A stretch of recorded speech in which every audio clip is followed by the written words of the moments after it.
let's take an empty can from last night's dinner and turn it into something beautiful. So we're going to use some chalk paint here. I am using white chalk paint for this project, and we're going to apply it to the can. You're going to want to use chalk paint because that will stick better to your can than the acrylic paints will. And make sure that your can is not sharp on the inside. So what I do, because I don't have a can opener that gets the jagged edges off, is I will just run a bead of glue around that just so I don't cut myself. So I'm just adding the white chalk paint with my paintbrush, and then we're going to give it a quick dry. I'm going to clean it off in my paint bath and give it a quick dry here. Then we're going to come over to the printables. This is part of May's Prints. If you're not familiar, we have a printable subscription group where we will send you fun prints like this to craft with. You can get them either digitally or physically. I always say each one has their perks and disadvantages. It just depends on what better suits your need. So if you sign up for the digital ones, they'll be in your inbox today, and that option is a little bit cheaper. So I'm going to go ahead and take some antique wax, and I am going to run that all over the top of my print just to give it sort of an aged vintage look. And then I'm going to make sure it is nice and dry.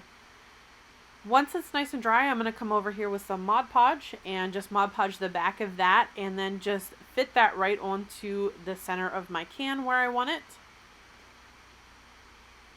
And then I'm going to make sure that's nice and dry.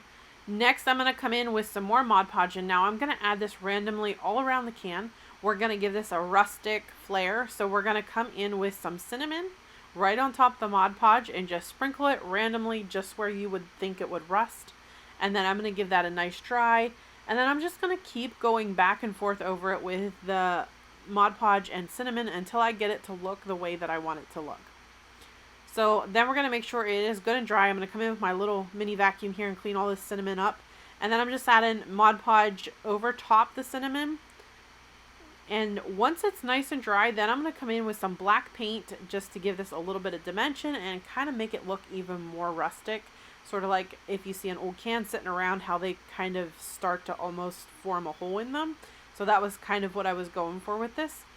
And I'm just randomly adding the black all around the can. And this could be, you could use chalk paint or acrylic paint for this. Either one would work fine.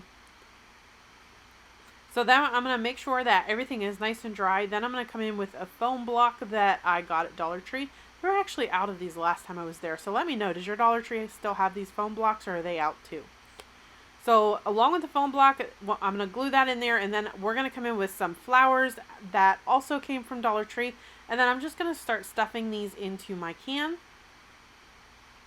And then I took this was actually an old shirt that I ripped up. So don't throw those away. If they have a hole, save them. This one was one of my husband's old shirts, and I just ripped it up. And I'm just going to tie it around for a little bow and snip it up.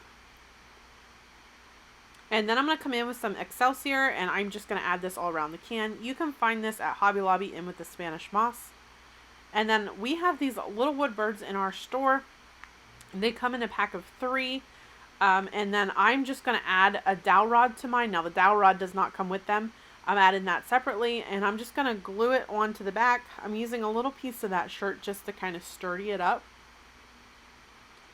And then we're going to take that little bird and we're just going to put it right in the center of the flowers.